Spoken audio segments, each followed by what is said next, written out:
बिस्मिल्लाहिर्रहमानिर्रहीम, अस्सलाम वालेकुम। जियो न्यूज़ पर आप देख रहे हैं आपस की बात। मैं हूं मुनीफ फारूक। आपने आज देखा एक प्रेस कॉन्फ्रेंस जो कि अदालत जेल के बाहर की गई। दिलचस्प बात यह है कि उस प्रेस कॉन्फ्रेंस के बाद फवाद चौधरी साहब, इमरान इस्माइल साहब और महमूद मौलवी साहब मौजूद थे।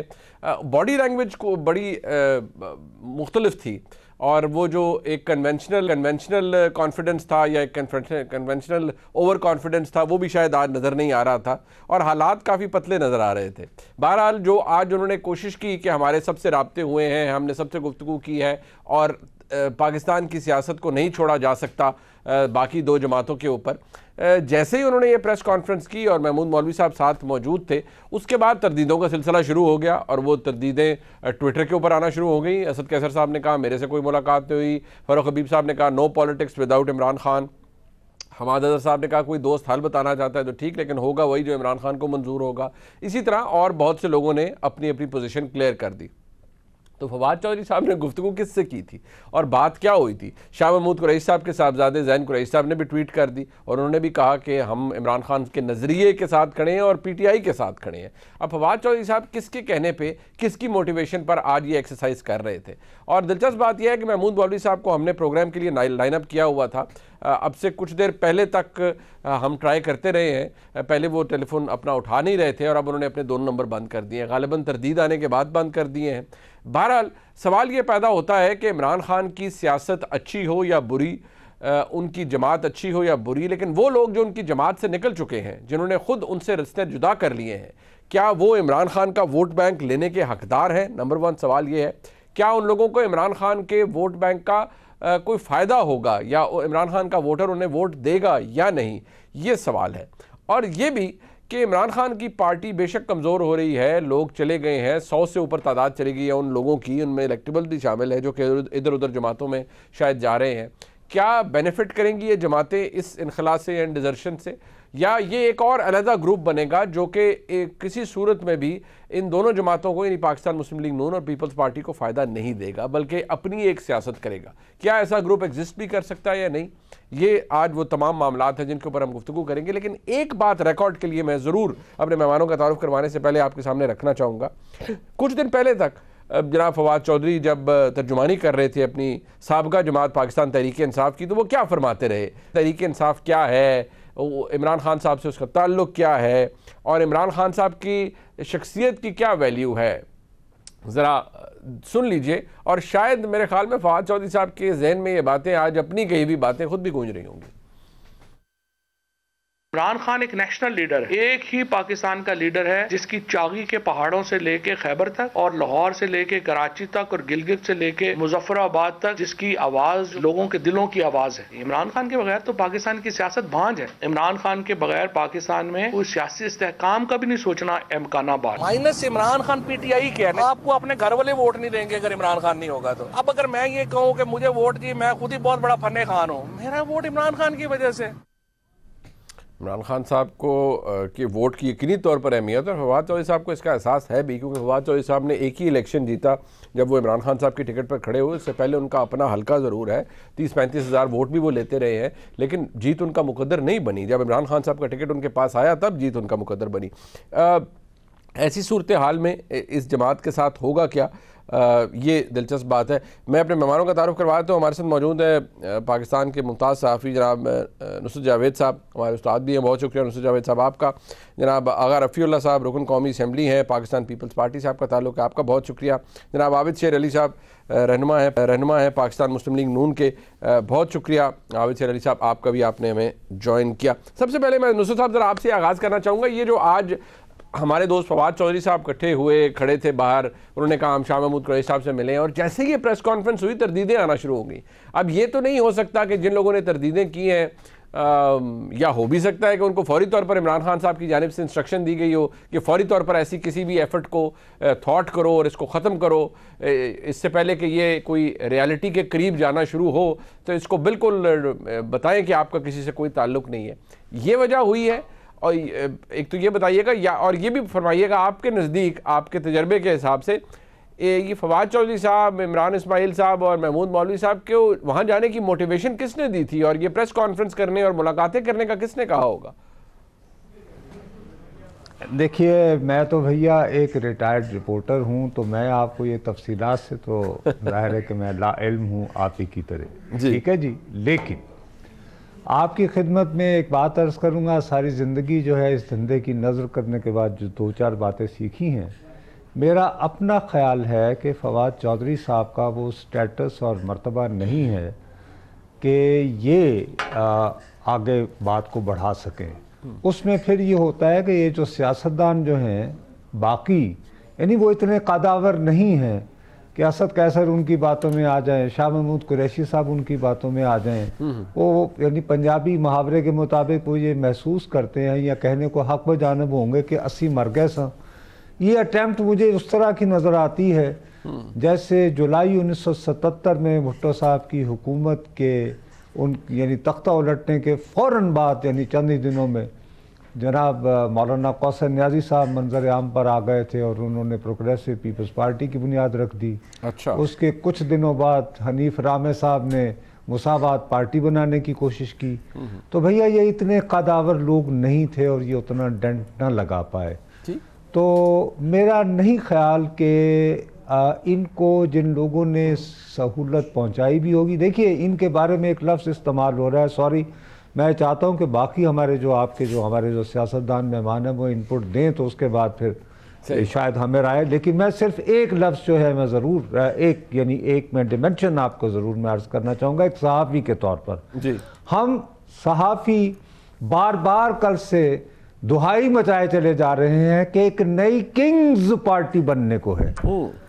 मैं ये जानना चाहूंगा इन दोनों सियासतदानों से कि भाई वो किंग कौन है जो ये पार्टी बना रहा है। वाह। मेरा नहीं ख्याल कि शहबाज शरीफ या बिलावल भुट्टो जरदारी इतने दीवाने हो गए हैं कि वो अपने मुकाबले पे एक जमात खड़ी करेंगे। भाई अगर पीटीआई टूट रही है तो उस तोड़ फोड़ का फायदा जो है वो या शहबाज शरीफ या आबिद शेर अली की पार्टी उठाएगी या आगा साहब की पार्टी उठाएगी, या किसी और की झोली में क्यों डालेंगे। ये भी बात तो अगर ये बेचारे किंग भी नहीं रहे तो खाली शक्ल दिखाने जोगे रह गए हैं, तो मुझे तो कल सियासत का तालिब होते हुए फिर तो मैं शहबाज शरीफ से जो का मैं इस्तीफा जो है वो मैं इंतजार करूंगा। वो सोच रहे होंगे शहबाज साहब के वसल का दिन और इतना मुख्तसर दिन गिने जाते थे इस दिन के लिए कि जी मुझे जलील करवा नहीं लाए थे। वैसे नुसरत साहब आज आपने देखा होगा कि बहुत सारे रहनुमा पीपल्स पार्टी की झोली में तो गिर गए। अभी कुछ देर पे आपसे मुलाकातें हुई, बाकायदा तौर पर पाकिस्तान पीपल्स पार्टी का परचम उन्होंने पहना, वो बाकायदा तौर पर, और बड़ी एक पुरवकार तकरीब भी थी और गालिबन शायद को प्रेस कॉन्फ्रेंस भी हो, तो बहुत से लोग तो झोली में गिरे पीपल्स पार्टी की। अलबत्ता मुस्लिम लीग नून ने कह दिया है कि नहीं जी हमारे पास तो जगह ही नहीं है। उन्होंने जी अपनी सूबाई असेंबली में जो उनके साथ हुआ था जिसको अभी तक भूले नहीं हैं, वहाँ देखिए वहाँ पे एक फैक्टर बहरहाल एक बनता है, एक जरदारी सब पे भारी, और ये वो तो आता है। मुस्लिम लीग के साथ सबसे बड़ी बात यह है जी कि इनके ऑलरेडी 1985 से इनके कुछ मुस्तकिल इलेक्टेबल्स हैं जी। तो इन्होंने उनको अबेंडन करके जिन 20 लोटों को अपनाया था और उसके नताइज भुगते थे, तो they don't want to take the risk again. मेरा ये ख्याल है। आपको ये ख्याल है? अब तो लेकिन बेहतर ये है कि ये हजरात जो है जिनकी बराह रास्त स्टेक्स हैं पहले ये गुफ्तगू करें। हम तो भैया हमने तो नहीं बिल्कुल नहीं, लेकिन मैं आज जो आपके लिए दुरुस्त फरमाया, लेकिन आज ये जो फुर्ती थी फवाद चौधरी साहब की और बाकी तमाम दो शख्सियात की, जिसमें बताया जाता है कि आमिर कियानी साहब गाड़ी में बैठे रहे और प्रेस कॉन्फ्रेंस में नहीं तशरीफ लाए, तो मैं ज़रा थोड़ा इंक्विजिटिव था कि आपकी राय ज़रूर लूँ कि आप इसको किस नज़र से देखते हैं। ये अगर किंग्स पार्टी वाकई मेरा अपना ख्याल है जी कि इन्होंने नहीं एक मैं आपको इंस्टिंक्टिवली ये बात कह सकता हूँ कि बाज़ औक़ात ये होता है कि कुछ वो जो है ना मुनीर नियाजी का कुछ मैनू मरन का शौक भी सी तो कुछ लोग होते हैं वो ज़रूरत से ज़्यादा सियाने होते हैं। मैं कहता जी मैं गेम लगाता हूँ ज़रा थापड़ाते रखो, तो वो बैकफायर कर जाती है। मतलब जैसे कि यानी कि मौलाना कौसर नियाजी साहब मरहूम की मैं बात कर रहा हूँ ना, उन्होंने फ़ौरन ही जंप लगाया और फिर लोग कहते थे बड़े खतीब हैं जी, बड़े ये वो इधर उधर, तो पता नहीं। और उनके बारे में 60s से ये तासुर था कि उन लोगों के भी बहुत करीब होते हैं जो हमारे यहाँ हुकूमतें बनाते हैं। जब उन्होंने मौलाना मौदूदी से अलग हुए थे तो उन्होंने कहा कि शायद ये हो। तो इसके बाद ठीक है, मैं वैसे आगे हम इन लोगों से सुने जिनके बिल्कुल आबिद शेर अली साहब, वैसे ये एक तो आप नुसरत साहब की बात का जवाब दे दें कि ये हम लोग के लिए कह रहे हैं, आपको नहीं नज़र आ रहा होगा कि अगर कोई नई जमात कुकिंग्स पार्टी को ऐसा बनना चाह रही है तो वो वाकई दुरुस्त कहते हैं कि फिर ना आपको पता ना पीपल्स पार्टी को पता, तो ये किंग है कौन जो पार्टी बना रहा है। आप अपनी राय मुझे दीजिएगा। दूसरा ये कि ये लोग पीपल्स पार्टी के झोली में तो गिरे आज बहुत से लोग, आप लेना नहीं चाहते या आपके पास आना कोई नहीं चाहता? मुनीब बहुत शुक्रिया।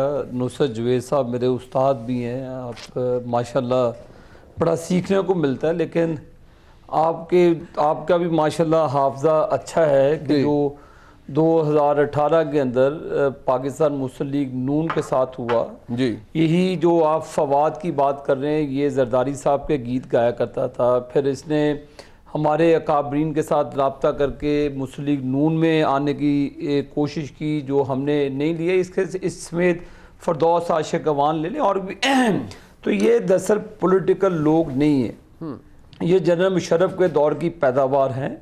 और आप अंदाज़ा कर ले, काफ लीग से छलांग लगाई, पीपल्स पार्टी में आ गए, पीपल्स पार्टी में छलांग लगाई, पीटीआई में आ गए, आप पीटीआई को खैराबाद। तो ये किंग्स के तो आप जो सवाल आपने किया है जी, मेरा जवाब आपके सामने है। ये वही बेर हैं जो आपने वो दरबार देखा होगा जंग में, वो बेरी के नीचे झोली रख के चलते कि जिरी झोली ची बेर डिगे तो काका होएगा। तो ये वो लोग हैं जो अपॉर्चुनिस्ट हैं, ये इन्हीं की वजह से। अब मुझे बताएं कि इनकी क्रेडिबिलिटी क्या है? आपकी जमात के अंदर तो बड़े अपॉर्चुनिस्ट और आए हैं आबिद सलाली साहब, बड़े बेर आपकी झोली में गिरे हैं जो कि मुशर्रफ साहब के बेर थे, और आपकी जमात में आई, आपने उन्हें जफ्फी डाली, सूबाई सदर तक बना दिया, फड्डे भी उनके हो गए, अभी ओनरशिप लेते हैं। बड़े बंदे हैं जो मुशर्रफ साहब के साथ थे और आपके साथ आए, बड़े ऐसे लोग हैं जो पार्टियां तब्दील करते रहे और आपके पास आए और आपने उन्हें लिया। देखिए मुनीब, जो बहुत एक्सट्रीम पे जाते हैं उनके लिए दरवाजे बंद हो जाते हैं पॉलिटिकल पार्टीज के। जब तक मैं मियाँ साहब के साथ मेरी अंडरस्टैंडिंग रही, जो मेरा उनसे वक्त गुजरा, जो मुझे सीखने को मिला, ठीक है, हर पार्टी में अच्छे बुरे लोग होते हैं, ठीक है, अच्छे लोगों के लिए गुंजाइश मौजूद होती है पॉलिटिकल पार्टीज के अंदर। जब आप एक एक्सट्रीम, जैसे अभी ये मुझे चंद रहनुमाओं की गुफ्तगू आप सुनाते हैं, कहने को रहनुमा थे पीपल्स पीटीआई के जी, चंद रोज की पहले ये वही लोग हैं जो मुशर्रफ को कहते हैं जी अगले 30 साल आप सदर रहेंगे, ताऊ हयात आप वर्दी में रहेंगे। ये वही लोग हैं जो अब इमरान खान को कहते थे जी कि आप 2035 तक वजीर आज़म रहेंगे। ये वही लोग हैं जो मरवाते भी आए और जो साजिशी भी रहे हैं। तो मुनीब मेरी इसमें यही है कि जो अभी सारा आपने केस बिल्ड किया, आबिद भाई मेरी अर्ज सुन लीजिए फिर आप फरमाइएगा। देखिए अभी आपने कहा वो लोग जो कहते थे मुशर्रफ साहब को 30 साल रखेंगे और बार बार उन्हें इलेक्ट कराएंगे, कुछ साल भर बल्कि साल भर पहले तो आप उन्हीं शख्सियत परवेज इलाही साहब को जरदारी साहब की रिकमेंडेशन पे पंजाब का वज़ीर आला बनाने के लिए तैयार थे अपने यानी कि पीडीएम के कैंडिडेट के तौर पर। तो वो भी एक सियासत थी ना, सियासी अपॉर्चुनिज्म था, सियासी फायदा नजर आ रहा था। मैं मुनीब बता दूं, तो आज क्या फर्क है? क्या आप ये कह सकते हैं लोगों को आप नहीं लेंगे? बिल्कुल भी। मैं मियां नवाज शरीफ साहब ही के पास मौजूद था जी, उन्होंने डंके की चोट पर कहा कि आपको कोई भी कुर्बानी देनी पड़े दे दें, लेकिन ये आप गलती ना करें कि आप परवेज इलाही के साथ अलायंस कर लें। बहरहाल वो जिन लोगों ने किया कराया उन्होंने वो भुगता खमियाजा, पार्टी को भी नुकसान हुआ कि अगले दिन ही वो बैकफायर कर गया। लेकिन नवाज शरीफ साहब की रिकमेंडेशन मुनीब इसमें बिल्कुल शामिल नहीं थी, और नवाज शरीफ साहब ने कहा था कि ये काम ना करें और वरना ये आपको इसका खमियाजा भुगतना पड़ेगा। बहरहाल चंद लोगों ने वो फैसला किया परवेज इलाही के साथ जाके, पाकिस्तान के लिए जो उनकी सोच होगी कि परवेज इलाही से हाथ मिलाया, वो बैकफायर कर गया वो, ठीक है। तो वो बैकफायर करने के बाद मैं समझता हूँ कि ये चीज़ें जब आप पॉलिटिकल सिनेरियो में होते हैं, आप मुझे इस पे मुझे करेक्ट करें कि देखें वो एक डोमेन पॉलिटिकल पार्टी के सरबराह हैं, कोई गाय पगाई नून से भी ताल्लुक रहा है चौधरी परवेज इलाही साहब का, इख्तलाफात होंगे, वो एक पॉलिटिकल ख़ानदान से उनकी बैकग्राउंड है। तो पॉलिटिकल लोगों से डायलॉग हुए, लेकिन मियां नवाज शरीफ उस डायलॉग के उस चीज़ों के हक में नहीं थे। मैं आपको ऑनर बता रहा हूँ मियाँ साहब, मियाँ नवाज शरीफ की बड़ी प्रिंसिपल स्टैंड है, कोई कई चीज़ों पर अभी पीछे भी कई नहीं, बट आबिद भाई आप जरा आज का बता देना, आज मियाँ साहब का स्टैंड क्या है PMLN का? आपने कोई PTI से आया हुआ बंदा नहीं लेना, मुझे ये बता दे, लेना नहीं है, जरा क्लैरिटी बता देना। देखें मुनीब साहब, मैंने आपको कहा मस्जिद में जाएं, हर किस्म के नमाजी मिलते हैं आपको। अच्छा जी। कोई रफ़ा दैन करता है, कोई सीधे हाथ बांधता है, कोई हाथ छोड़ के नमाज पढ़ता है। केड़ा नमाजी लड़ा है? कोई अच्छे लोगों की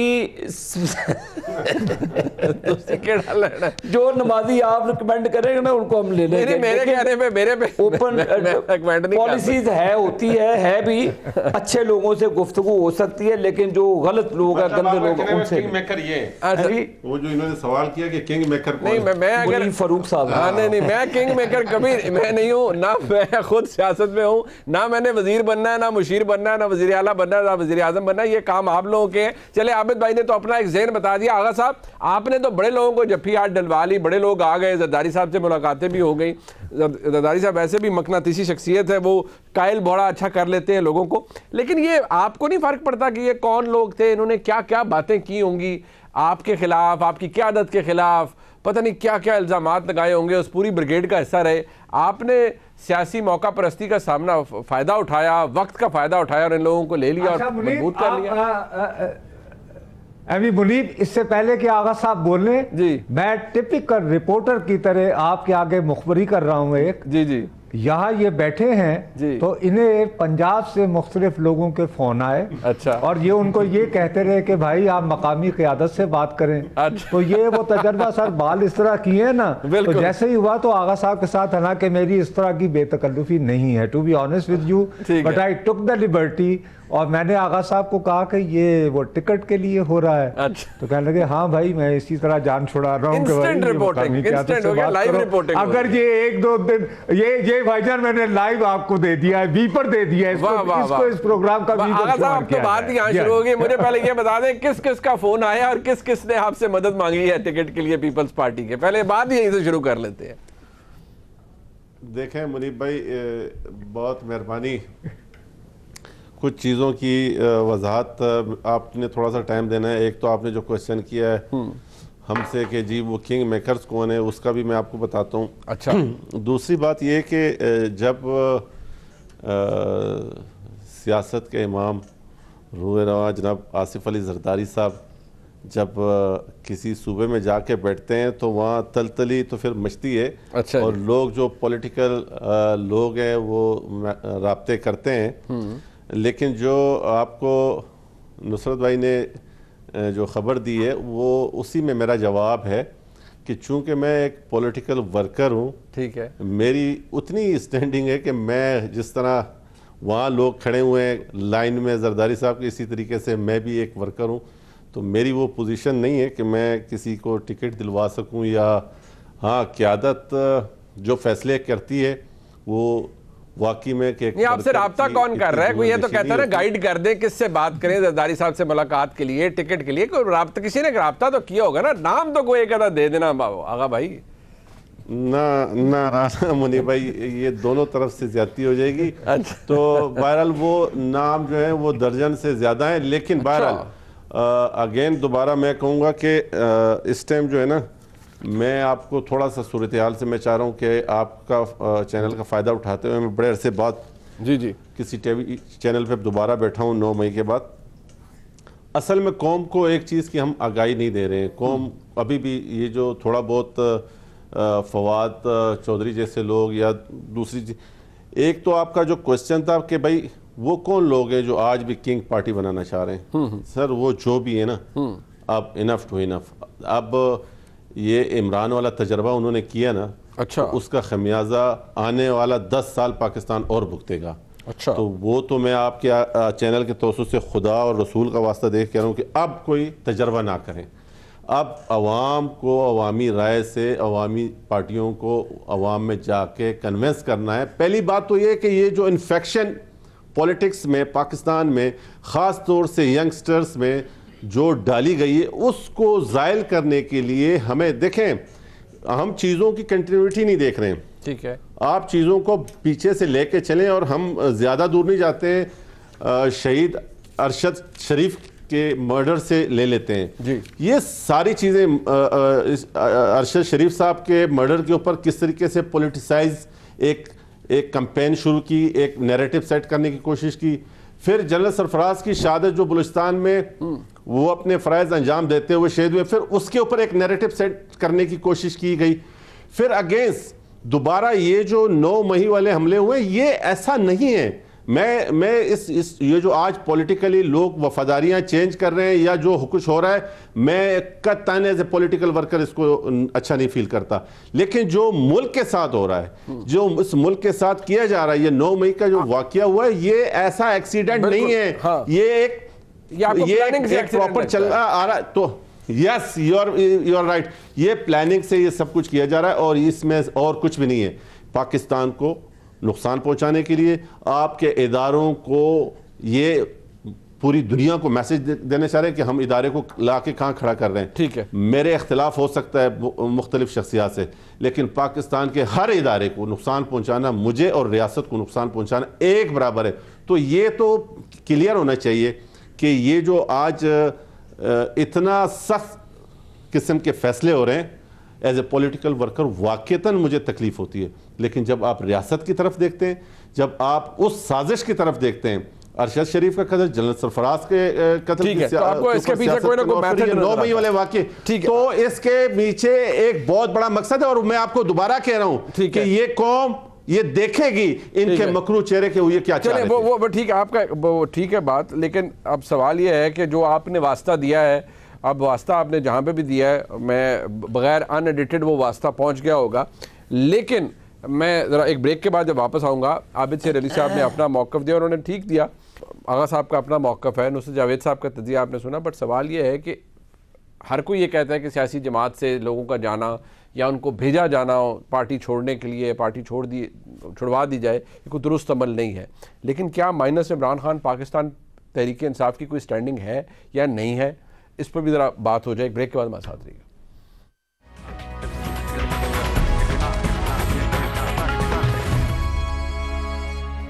एक दफ़ा फिर आपको खुशामदीद कहते हैं। नुसरत जावेद साहब, ये अब जारी बात है, एक ज़माने में बड़ा जरदारी साहब ने भी ये देखा, मियां नवाज शरीफ साहब ने भी देखा, हुकूमतें बनी गिरी, हुकूमतों के दौरान बड़ा कुछ किया गया। बट यहाँ पर अब सिचुएशन थोड़ी सी मुख्तलिफ है। मुझे ज़रा करेक्ट भी कीजिएगा अगर मैं फैक्चुअली को बात गलत हो, लेकिन मैं सिर्फ ये आपसे पूछना चाहूँगा कि आज के हालात के अंदर और पीपल्स पाकिस्तान तहरीक इंसाफ के हालात को देखते हुए माइनस इमरान खान पाकिस्तान तहरीक इंसाफ की क्या एग्जिस्टेंस है, और ये जो भी कोशिश की जाएगी कि लोग लेके बेशक तरीन साहब की सरबराही में लोगों को इकट्ठा किया जाए या किसी और लीडर की सरबराही में इकट्ठा किया जाए, उसकी वैलिडिटी कोई होगी, उसकी एक्सेप्टेंस होगी वोटर के अंदर, या महज वो इलेक्टेबल्स तक ही रहेगी कि इलेक्टेबल जीत जाएगा, बाकी किसी के ऊपर कोई इन्फ्लुएंस नहीं होगा किसी का?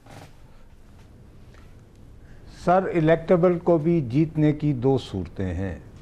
या तो वो जो मेरा तजुर्बा है बता रहा है वो इंडिपेंडेंट की सूरत खड़ा हो, या अगर पीटीआई पर पाबंदी नहीं लगती, खान साहब नाअहल नहीं होते, जो मैं आगा साहब की तरह मैं नहीं चाहूँगा। लेकिन इसके साथ ही हमें ये बात भी तस्लीम कर लेनी चाहिए कि हमारे यहाँ जो सबसे ताकतवर इदारा है वो 9 मई को 9/11 की तरह ले रहा है। बिल्कुल।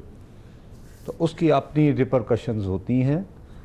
हो सकता है मैं इस राय से एग्री ना करता हूँ, ठीक है साहब, लेकिन आपने खुद, चूँकि आपने दौरा भी किया, आपने विजिट भी किया, वो जो घर जला था आपको, I think you have direct access, यानी आपने उस हीट को एम्पिरिकली महसूस किया है जी, जो मैं घर पे बैठ के महसूस कर रहा हूँ। बिल्कुल ऐसे ही। बाकी मेरा अपना ये ख्याल है कि इन चले हुए कारतूसों को, जिनका लोगों में तासुर ये बनेगा कि बेवफाई कर दी, इनको कोई वोट देने को सर आमादा नहीं होगा, चाहे इनके सर पर तरीन साहब का भी हाथ रख दिया जाए या कोई और भी, या जरदारी साहब का भी हाथ होता। मेरा अपना ये अंदाज नहीं सर, वो जरदारी साहब वाला मामला दूसरा है। अच्छा। सच्ची बात है कि अल्लाह करवट भी जन्नत नसीब करे, बीबी मोहतरमा जो है वो काफ़ी, मैं उनके साथ ना वो लिबर्टीज़ ले लेता था। वजह उसकी बेगम भुट्टो साहिबा का प्यार था मेरे साथ। वो तो इतनी नर्म दिल थी कि एक दिन ऐसी मैंने कहा कि आप जिस तरह लोगों को ले रही हैं, मुझे तो बाद औक़ात डर लगता है कि एजाजुल हक जो है, अगर उसने कहा तो वो भी पीपल्स पार्टी में आ जाएगा। तो आपको पता है उन्होंने फ़ौरन क्या कहा? उन्होंने कहा कि I feel sympathy for him, do you know, वो अपने बाप का चेहरा नहीं देख पाया, तो as I couldn't see my father. तो उधर ज़रा वो रहम का जज्बा शायद वो आसिफ साहब में भी आ गया होगा वो वाला। और वैसे भी वो खुले डुल्ले आदमी हैं, ये कि जी वे काम चलाएं, आगे बढ़ें। और वो पहले एक बात जो है जी, वो रिपीटेडली, ये मैं कोई ऐसी को खुफिया बात नहीं कर रहा, वो तो मैंने आपको यानी बात बताई, वो भी बीबी के वो इस दुनिया में नहीं है, लेकिन आसिफ साहब तो ये बात रिपीटेडली पब्लिक में कहते रहे हैं। वो अपनी सिंधी टोपी की तरफ इशारा करके ये कहते होते हैं कि हमने बहुत लाशें दे दिया, मजीद नहीं दे। बिल्कुल ठीक। अच्छा, मैं आबिद शेर अली साहब, मेरा ख्याल है उसी में मेरा जवाब है। बिल्कुल ठीक, मैं I got your point sir. But Abid शेर अली साहब, एक बात है, इमरान खान साहब अगर, जैसे अभी नुसरत साहब ने कहा, अगर वो नाअहल हो जाते हैं, कोई मुकदमा चल पड़ता है, कुछ हो जाता है, आप लोगों ने सियासत की है, इलेक्शन लड़े हैं, बड़ा जोर लगाया है, आपने इमरान खान के खिलाफ डायरेक्टली भी इलेक्शन लड़ा है, ठीक ठाक वोट लिए हैं, बट अगर इमरान खान साहब सियासत के अंदर नहीं होंगे और उनकी जमात से लोग इस तरह इधर उधर हो जाएंगे, उस इलेक्शन की क्या अहमियत होगी जो इमरान खान के बगैर होगा या उनकी जमात के बगैर होगा? मुनीब देखे, मैंने तो इमरान खान को नहीं कहा था कि 190 मिलियन पाउंड का जो स्कैम है, जिसको पाकिस्तान में 70 अरब रुपया कहते हैं, मैंने तो नहीं कहा था कि आप अल कादिर ट्रस्ट की लैंड अपने और अपनी बीवी के नाम करवा लें और 7-8 अरब रुपए का फ़ायदा लें, और बाकी आप पैसे जो कौम के बरतानिया से आए थे नेशनल क्राइम एजेंसी की तरफ से, आप उनको भेज दें। मैंने तो नहीं इमरान खान को कहा था कि एडमिट करे कि 9 मई के वाक़या के अंदर आप कह रहे हैं कि जी जब मुझे रेंजर, इसका मतलब है कि जब नवाज़ शरीफ साहब को फ़ौजी वर्दी में और रेंजर्स ने एयरपोर्ट के ऊपर गिरफ्तार किया, जब वो तशरीफ़ लाए पाकिस्तान जी, और आप वो मियाँ नवाज शरीफ हमें जेल से कहते जी आप, उन्होंने कहा ये चीज़ें, क्या हमने इमरान खान को कहा था कि स्टेट के ख़िलाफ़ आप आग लगा दें, कोर कमांडरों के घरों में घुस जाएं, आपका PF का जहाज़ खड़ा है जिसकी एक पाकिस्तान में निशानी है, आप उसको जला दें, आप मोटरवेज को जला दें, आप मेट्रो बसेस को जला दें? क्या ये आप मैसेज दे रहे हैं? आप ना चोरी करते, आप ना डाका मारते, आपको ना ये शर्मिंदगी होनी, आप अपनी खफ्तगी और शर्मिंदगी जो आप पूरी दुनिया में नवाज शरीफ के खिलाफ एक ही चैनल आपने लगाया हुआ था, करप्शन करप्शन करप्शन का, और जहां पर उनकी फैमिली जाती थी, आप अपने कारकुनों को कहते थे कि जी नवाज शरीफ की फैमिलियों का घिराव करे। अब वही है ना जी, आपने तो पर्सनली भुगता हुआ भी है ना, आपने तो पर्सनली फेस भी किया, हमने तो भुगता। मेरी बात सुने मुनीब साहब, पीपल्स पार्टी और नून लीग की जो सियासत है अर्ली 80s के अंदर, आपको पता है शादियों तक नहीं जाते थे मिलने, हाथ नहीं मिलाते थे, यहाँ तक थी तो बेनज़ीर के साथ एक अकॉर्ड साइन किया नवाज शरीफ साहब ने, उस अकॉर्ड चार्टर ऑफ डेमोक्रेसी का, उस अकॉर्ड के तहत हमने आगे हुकूमत बनाई। और मैं भी ये भी आपको बताऊं, मैं पूरी हमारी पार्टी ने, जब यूसुफ रज़ा गिलानी साहब वज़ीर आज़म थे, जरदारी साहब सदर थे, तो पूरी पार्टी यकज़बां होकर नवाज शरीफ को जी रिज़ाइन दे दें।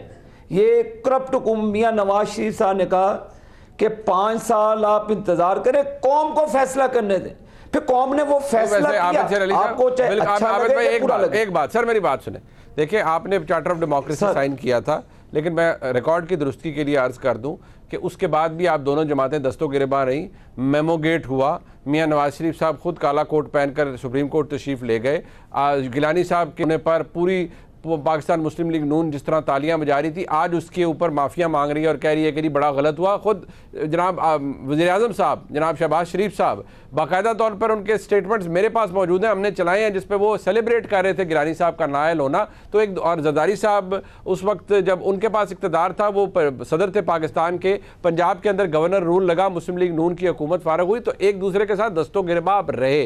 बट मेरा सवाल सिर्फ आपसे अब ये है, अगर इख्तिसार से आप बता दें, और यही मैं आगा साहब से पूछूंगा कि इमरान खान कहते हैं कि मेरे लोग जा नहीं रहे, उनको भिजवाया जा रहा है ज़बरदस्ती से, जबर से, तो मैं उस सूरत में पूछ रहा हूं कि आप इसे रेकमेंड करेंगे बहैसियत एक पॉलिटिकल वर्कर की ये होना चाहिए? मैंने पहले आपको कहा कि what goes around comes around. यही इमरान खान कहते थे कि जी मैंने मुस्लिम लीग नून की 10 विकेटें उड़ा दी, मैंने मुस्लिम लीग नून की 15 विकेटें उड़ा दी, मैंने आज मुस्लिम लीग नून की इतनी विकेटें उड़ा दी, आज पाकिस्तान पीपल्स पार्टी की इतनी विकेटें उड़ा दी। और उनको वो स्कार्फ पहनाते थे अपनी झंडा, जो भी जमात का कह दे, जो भी नून लीग ने नहीं कभी पट्टे पहनाए लेकिन इन्होंने पहनाए। लेकिन मुझे बताएं कि जब विकेटें कराते थे उस वक्त इमरान खान को ये पता नहीं था कि जी ये गैर जमहूरी गैर इखलाकी काम है? उस वक्त आप कौम को कहते जी कि मैं विकेटें उड़ाता था, अंपायर की उंगली खड़ी होने वाली है, हमें कहता था जी बिल्कुल होता था। आपको लगता है what goes around comes around, ये किस्मत का फेर है आपको लगता है? ये मियां नवाज, मेरी एक बात सुन लें मुनीब साहब, ये मियां मोहम्मद नवाज शरीफ का सब्र है जो अल्लाह के फजल व करम से इन तमाम लोगों पे पड़ा जिन्होंने पाकिस्तान का सौदा किया, पाकिस्तान की मईशत तबाह की, और जो जिन्होंने सियासत का जनाजा निकाला, एक एक किरदार को किधर खड़े। ठीक है आबिद भाई, मैं रागा साहब से, रागा साहब इख्तिसार से फरमाइएगा, आप ही इख्तिताम करेंगे सेगमेंट का। आप एक पॉलिटिकल वर्कर है, आप हल्के की सियासत करते हैं, मेहनत करते हैं, आपको अच्छा लगता है? आपने अभी कहा कि मैं बिल्कुल रिकमेंड नहीं करता कि कोई सियासी वर्कर जाए या किसी को छुड़वाया जाए, बट ये हो रहा है और आप उससे बेनिफिट भी कर रहे हैं, मतलब लोग पीपल्स पार्टी में आ भी रहे हैं, तो क्या आप इसको फिर बस वो क्या समझेंगे, कड़वी गोली समझ के निकल रहे हैं, या क्योंकि सियासी फायदा हो रहा है इसलिए ले रहे हैं सब कुछ? देखिए बशीर साहब, फ़ायदा अपना मुनीब भाई, फ़ायदा जो है अभी ये पॉलिटिकली, आप अगेन आपका यही सवाल दोबारा रिपीट हुआ, पहले भी आपने ये कहा कि क्या ये सही हो रहा है या इन लोगों को आना चाहिए। मैंने दोबारा आपसे उस टाइम भी कहा कि मैं कतई इस पोजीशन में नहीं हूँ कि आपको पार्टी पॉलिसीज़ के हवाले से ये बताऊँ कि क्या ये, चूँकि जब हमारी क़ियादत ने एक फ़ैसला किया है, आपका दरवाज़ा आके एक आदमी घर पे बजा रहा है, एक सियासी शमूलियत ऐसे होती है कि क़ियादत जाती है किसी के पास और उसको कन्वेंस करती है, कहती है कि आप आएँ हमारे साथ। एक ये कि आपके घर पे, आपके दरवाजे पे कोई आके दरवाज़ा बजाए और आप ना खोलें, ये ना हमारी रिवायात है, ना कभी हमने सीखा है। तो आपको अभी नुसरत भाई ने बीबी का इतना मजबूत किस्म का रेफरेंस दिया है कि शायद कोई भी जियाला वो वैसे भी ना सोच सके कि ज़ियाउल-हक या और बहुत सारी चीज़ें पॉलिटिक्स में हमने भुगती हैं और सहा है। तो पीपल्स पार्टी और ख़ास तौर से सिंध के और सिंधियों की ये रिवायात नहीं है, ये हाथ यूं ही रखते हैं और सबको गले लगाते हैं। चले तो आप गले लगाने का सीजन आप दोबारा ये कह रहा हूँ, आप गले गले लगा रहे हैं। ठीक है, बिल्कुल गले लगा रहे हैं, गले लगाई लीग नून कितों को गले लगाती है। आज तो उन्होंने कह दिया कि हमारे पास तो जगह ही नहीं है। तलाल चौधरी साहब ने कह दिया। मैं आबिद शेर अली साहब का, जनाब आगा रफ़ीउल्लाह साहब का और जनाब नुसरत जावेद साहब का शुक्रिया अदा करता हूँ। प्रोग्राम में एक ब्रेक शामिल करते हैं, वापस आएंगे। एक हम अपने हालात की सॉब स्टोरी कहें, और वो चल रही है हुकूमत और अदलिया के माबैन एक टिफ है, और उसके अंदर इतनी तलखी आ चुकी है कि रोज़ एक नई एपिसोड रकम होती है। इसका एक कानूनी जायज़ा भी लेंगे और इसकी जो सियासी इम्प्लिकेशन है उन पर भी बात कर सकेंगे। एक ब्रेक के बाद अब्दुल मोइज़ जाफरी साहब हमारे साथ मौजूद होंगे, सीनियर वकील हैं, हमारे साथ रहिएगा।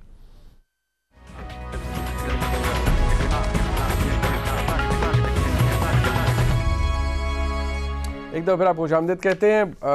एक हुकूमत ने ऑडियो लीक्स के हवाले से, जो कि आई मंजर आम पर आई में जज साहिबान का भी जिक्र है, जज साहिबान की आवाज़ें हैं, फिर एक जज साहब हैं फॉर्मर चीफ जस्टिस, उनके और उनके साहबजादे का जिक्र है, उनके साहबजादे की आवाज़ है। तो ये तमाम बातें, मौजूदा चीफ जस्टिस साहब की खुशदामन की ऑडियो है। अब ये तमाम मामलात, इनका पाकिस्तान की सियासत से बिलवास्ता बिलावास्ता ताल्लुक़ हो ना हो, पाकिस्तान के अदालती निज़ाम से तो ताल्लुक़ नज़र आता है ऑस्टेंसिबली। हुकूमत ने जुडिशल कमीशन बनाया, सुप्रीम कोर्ट के अंदर मामला गया, सुप्रीम कोर्ट ने उस जुडिशल कमीशन का जो काम था उसको मुअत्तल कर दिया। अब जो कमीशन का रिप्लाई है वो भी सबमिट किया गया है, और उसमें बाकायदा तौर पर चीफ जस्टिस जो इस कमीशन के सरबराह हैं और सीनियर प्यून जज हैं सुप्रीम कोर्ट के, जनाब जस्टिस काजी फाइज़ साहब, वो ये फरमा रहे हैं अपने जवाब में कि हमारा मौक़िफ़ सुने बगैर ये मुअत्तली का हुक्म आ गया। जिस तरह से बेंच कॉन्स्टिट्यूट किया गया वो भी मामला दुरुस्त नहीं था। दूसरी तरफ हुकूमत ये कहती है कि तमाम जज साहिबान, ये जो जज साहिबान मौजूद हैं इस बेंच के अंदर, इनको रिक्यूज़ कर देना चाहिए क्योंकि इनका पर्सनल मफाद का टकराव है, इनका पर्सनल इंटरेस्ट इन्वॉल्व है, इनको रिक्यूज़ करना चाहिए। दूसरी तरफ आज एक और कंटेम्प्ट की दरख्वास्त दायर कर दी गई और कहा गया कि जो इस बेंच के, इस कमीशन के मेंबरान हैं, यानी जनाब जस्टिस काजी फायज़ा साहब और 2 ऑनरेबल चीफ जस्टिस साहिबान मुख्तलिफ हाई कोर्ट्स के, उनके खिलाफ कंटेम्प्ट मूव की जाए और उनको कंटेम्प्ट का शोकॉज नोटिस दिया जाए। तो ये एक इतना बड़ा एक लड़ाई बन गई है जो पाकिस्तान के निज़ाम इंसाफ की तबाही के लिए मेरे ख्याल में काफ़ी है। मैं चाहता हूँ ज़रा इसको हम एवेल्यूएट करें। मोइज़ जाफरी साहब सीनियर वकील हैं, इस पूरे मामले को फॉलो भी करते रहें। What's your take Moiz Jafri साहब? ये पहले तो कितना गंदा किया इसने पाकिस्तान के अदालती निज़ाम को, या अगर मैं एहतरामन कह सकूँ पाकिस्तान की सुप्रीम कोर्ट को, ये ऑडियो वाले मामलात के अंदर जो सिलसिला चला, इसके बारे में व्हाट्स योर टेक? बहुत शुक्रिया मुनीफ साहब, आपने मौका दिया। मेरे ख्याल से ये एक सिलसिला है जो कि ये मफादात के तसादुम से ज़्यादा अना का तसादुम है। जहाँ बंदयाल साहब ने, जो कि वैसे बहुत मुअद्दबाना तौर पे कोर्ट चलाते हैं, बहुत तरीके से, मेरे ख्याल से इतने मीठे अंदाज में मैंने नहीं देखा कभी भी किसी चीफ जस्टिस को मुखातिब होते हुए। मैंने बहुत जजेस देखे हैं, ना मैंने कभी सुना है कि इस इतने डेकोरम के साथ कोई मुखातिब होता हो और कोर्ट चलाता हो। लेकिन उसके बावजूद जो उनकी इंतजामी उमूर के ऊपर जो उनका किरदार रहा है, जो एडमिनिस्ट्रेटिवली उन्होंने डिसीजंस लिए हैं, और वहाँ पे एक बिल्कुल बरक्स और एक बिल्कुल डिफरेंट पिक्चर इमर्ज करती है, जिसके अंदर बहुत ज्यादा, मेरी नजर में बहुत ज्यादा इनफ्लेक्सिबिलिटी आती है, जो कि बहुत आसानी से कॉन्कर की जा सकती थी। मिसाल के तौर पे ये जो 9 मेंबर बेंच उन्होंने बनाई थी बिस्मिल्लाह करके, एक बड़ी बेंच बना दी थी इस इलेक्शन के मामले में फरवरी में। तो जब ये बात आया हो गई थी जजेस के दरमियान के 4 जजेस जो हैं वो ये समझते हैं कि लाहौर हाई कोर्ट को 3 दिन का मौका दे दिया जाए अपील सुनने का, उसके बाद फितरी तौर पे यहाँ पे आ जाएगी। बिल्कुल। तो मुनीफ साहब आप देखेंगे कितना लो हैंगिंग फ्रूट था। अब अगर आप हाइंडसाइट में देखें तो 2 मार्च को सुप्रीम कोर्ट के अंदर एक अपील होती, बिल्कुल, उस फैसले की, जो भी फैसला होता, बिल्कुल, और ना बचती ये बात कि ये सुओ मोटो गलत, ना रहती ये बात कि ये पॉलिटिकल कंसिडरेशन सुप्रीम कोर्ट की ओवररीच, ना रहती ये बात कि आप हाई कोर्ट को रिस्पेक्ट करें, कोई ये सिचुएशन ही नहीं रहती। फिर अगर फुल कोर्ट भी बैठता तो मैं तो समझता हूँ कि ज्यादा से ज्यादा 2 लोगों की डिसएग्रीमेंट होती। अच्छा, ये मोइज़ साहब अगर ये फरमाइएगा, मैं अगर पूछ पाऊँ आपसे, आपने कहा कि ये अना का तसादुम है, ये भी एक दिलचस्प एंगल है इसको देखने का। क्या आपको इसमें एक्सपीरियंस भी नज़र आती है? ऑल्दो थोड़ा सा हार्श हो जाता है कि जज साहिबान एक्सपीरियंस का मुजाहरा किस मोटिवेशन पे कर रहे हैं, ये आपको नज़र आ रही है? प्लस कंसिडरिंग के एक जज साहिबान के खिलाफ रेफरेंसेस आ रहे हैं सुप्रीम जुडिशल काउंसिल में, बड़ी स्लो पेस्ड, स्नेल पेस के ऊपर चीज़ें चल रही हैं, नहीं चल रही। दूसरी तरफ गवर्नमेंट कह रही है कि जी हम ऑडियो लीक्स के ऊपर कमीशन बना देते हैं, वो मुअत्तल हो जाता है। How do you evaluate this? Sir, आप खुद देखें, बंदयाल साहब ने आज तक 2 हाई प्रोफाइल सिचुएशंस देखी हैं ना, जिसके अंदर जजेस की जात के ऊपर इल्जाम लगे हैं, जजेस की क्रेडिबिलिटी पे इल्जाम लगे हैं। एक काजी फायज़ ईसा और दूसरा मज़ाहिर नकवी साहब। काजी फायज़ ईसा के जमाने में उन्होंने एक इस्लामी रेफरेंसेस से भरपूर पोजीशन लेते हुए ये लगभग सामने हमारे रखा था कि जज चाहे जितना भी साफ हो, उसको अपना दामन जो है वो साफ करते हुए अगर नजर आए तो बहुत बेहतर है। और ठीक है, ये सारे इल्जाम गलत हैं, लेकिन बेहतर नहीं होगा अगर आप सबके जवाबदेह हो जाएं। बिल्कुल। ये उनकी लगभग पोजीशन थी। और जो डिसेंटिंग नोट था रिव्यू में, उसमें भी लगभग यही पोजीशन थी। और जो उन्होंने पहले जजमेंट दी थी वो भी उसके अंदर यही पोजीशन थी कि जज को तो सबसे ज्यादा साफ और पाक दामन होना चाहिए। तो जज को क्या कबाहत है, अगर ये तकनीकी मसाइल हैं तो इन तकनीकी मसाइल को बिल्कुल दूर कर देना चाहिए। और दूसरी फिर हम देखते हैं मज़ाहिर नकवी साहब के लिए, तो वो एक चाय के ऊपर उन्होंने फैसला कर लिया कि ये तो बस टैक्स के मामला है। हाँ। और उसके बाद इसका कोई जिक्र ही नहीं हुआ। यानी कि ये सुप्रीम जुडिशल काउंसिल के अंदर अगर अब प्रोसेस चल रहा है तो वो बंदयाल साहब की वो पोजीशन कहाँ गई जो काजी साहब के लिए थी और उनके साथ सारे उनके बरादर जजेस की थी। बिल्कुल। ये तो अभी हाल ही की बात है ना। तो वहां पे मेरी नजर में एक बहुत बड़ी प्रॉब्लम क्रिएट होती है। और फिर दूसरी तरफ माजरत के साथ आप एक सीनियर प्यूनी जज हैं, आपको इंतजामी तौर पे बगैर चीफ से मुकालमा किए एक वाज़े तौर पे बदनीयत हुकूमत ने आपके कंधे का सहारा लेने की कोशिश करके एक कमीशन बना दी है, जिसका जुमरा जो तय किया है उसके अंदर जो सबसे बुनियादी सवाल है वो उसके अंदर है ही नहीं कि भाई ये कर कौन रहा है, और आपने उसको लेके मतलब आपने सही नहीं समझा कि आप चीफ से पूछें या किसी और से पूछें। तो और फिर इसके अंदर जो ये मुनीफ साहब जो नुकसान है वो तो अदल का है, नुकसान तो प्रोसेस का है, नुकसान हमारा है कि वो वकील जैसे आप मैं जो कोशिश करते हैं कि you know with in the four corners of proprietary काम करें। नुकसान तो हमारा है कि हमें हमारा जो भी देखने वाला है वो यही कहता है कि यार आप एक दूसरे को बेवकूफ बनाते हैं। यहाँ पे तो एक आदमी अपने खानदान के लिए खड़ा है, दूसरा आदमी अपनी अना के लिए खड़ा है, एक दूसरे से लड़ते हुए। फर्क क्या पड़ रहा है कि पीडीएम जो है वो जो हुकूमत वक्त है वो इस बात का फायदा उठा रही है कि नहीं 4-3-3-2-2-1 आपकी ससुर, आपके सास, आपके घर वाले, ये इस तरह की चीजें जब होती हैं तो ये निज़ाम अदल के लिए भी बहुत बहुत अफसोसनाक है। बहुत शुक्रिया मोइज़ जाफ़ी साहब आपका, आपने अपना कीमती वक्त दिया। डिस्पैशनेट एनालिसिस उन्होंने बहैसियत एक वकील भी दिया हमें और बहैसियत एक सहाफ़ी भी, कि जो उनको नज़र आ रहा है निज़ाम इंसाफ के लिए ये तबाहकुन है जो कि इस वक्त हो रहा है या पिछले कुछ अरसे के अंदर हुआ है। प्रोग्राम आपने देखा, देखने का बहुत शुक्रिया। खुदा हाफ़िज़।